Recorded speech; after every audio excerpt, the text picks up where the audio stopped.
Well, you know, I've been accused of being called old man a time or two. Lately, actually, by a few people who are older than me. All I can say about that is I'm a lot older than most people my age. Nah, body's hurting.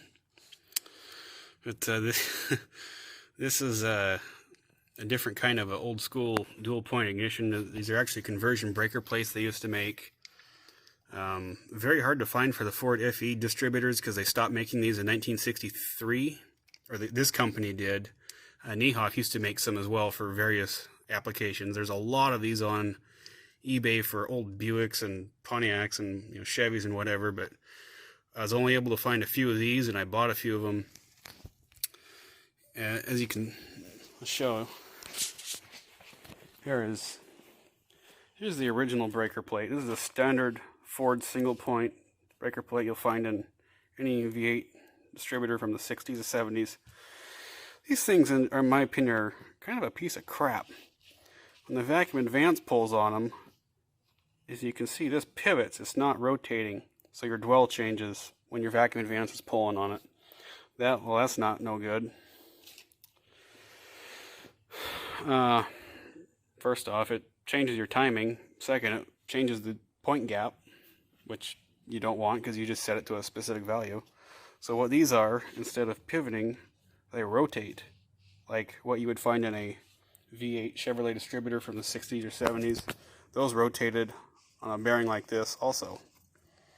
And there's a ball bearing in there. These were all, I've got 3 of these now. They were all gummed up, so I pried that out of there and cleaned them up, and now they're like perfect. This one was a single point only. The one in the car is a dual point, single point optional. And I've got another dual point optional on the shelf.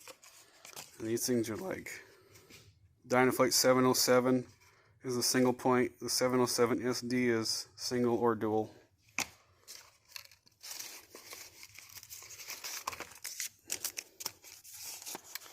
And I'll tell you something right now.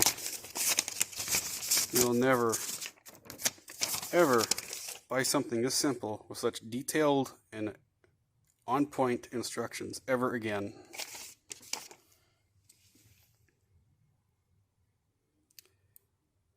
I kind of laughed at it at first, but I've driven this thing all summer now with this setup, and it runs really good. Like, very surprising. The dual points, the factory dual points for these engines originally just had dual points, no vacuum advance. They were only considered to be for high performance, higher PMUs, but that's generally what dual points are for. But I've noticed better idle quality, better throttle response, better mid-range power. We're on a 34 degrees of dwell versus the 27 with the points, and it's a little smoother and quieter on the highway since your timing isn't getting jacked around by your vacuum advance. And I was getting a little bit of pinging, and I had 2 of the light 925D Mr. Gasket springs in there, so I changed it out for a light and a factory medium. And this is a point tension, spring tension gauge, and I found that 2 of the light springs was 16 ounces to pull the centrifugal advance to its limit, and with the light and the medium it was 22 ounces, so should give me about 3100 RPM max timing. I believe I was getting 2700 as it was, which was fine if I had a really good quality tank of premium gas, but sometimes you just get a bad tank and it would ping under certain conditions. Normal driving it never would, but if you got on it hard once in a while you would get a little ping out of it, and I didn't like that, considering this is a $6,000 engine this wound up being. Yeah, the dual point here, you got 2 of the single point Ford point contact sets that this uses. It doesn't use the dual point contact set for some reason, which is fine by me. These are easier to get. And then it's got a output stud conversion, and you relocate the condenser to the outside.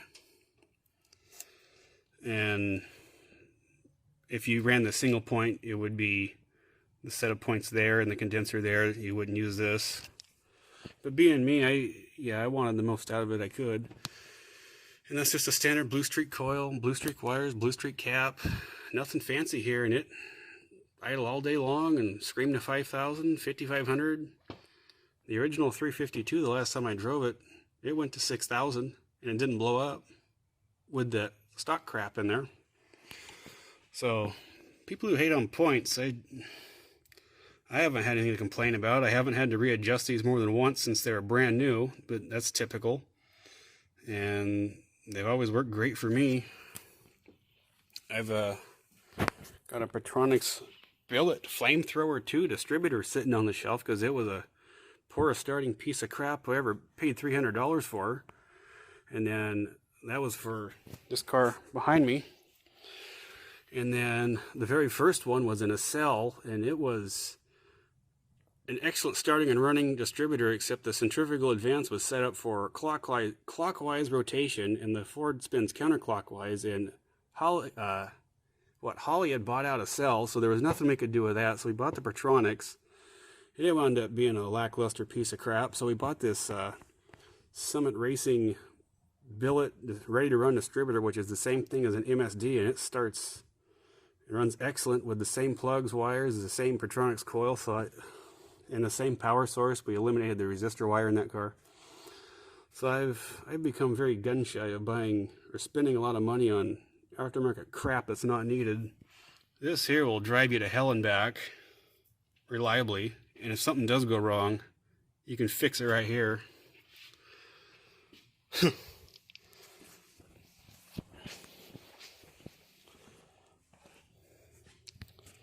Yeah, this is very old school stuff here, and I love it. I've been so much more happy reusing all stock and vintage period correct parts that I could. It's been so much less trouble. It's all worked great. People are taking this to car shows, and people kind of, a lot of people like it. They'll see the 352 badge on the air cleaner, look at it for a sec, keep on walking by, but as soon as this thing starts up and drives out, they all turn around and see what's running. It ain't Jim Bob's old Ford. Alright, so I just checked and set the timing. I've now got 37 degrees of centrifugal advance at 3,000 RPM, which is exactly what I wanted. 14 degrees base timing because I added another little piece of shrink wrap over the timing limiting pin. And I've got 12 degrees of vacuum advance. And that's how Ford can start up. We got a AFR gauge in there, finally working. It's got to take a few seconds to warm up.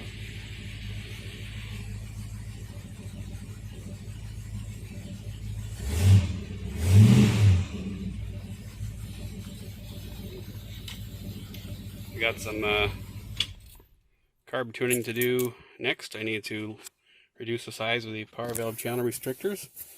It dumps too much fuel when the power valve opens, and the secondaries are a little rich. But after I get done dealing with the power valve circuit, it might not be rich on the secondaries, so we'll see. And this concludes this video of Jim Bob's old Ford.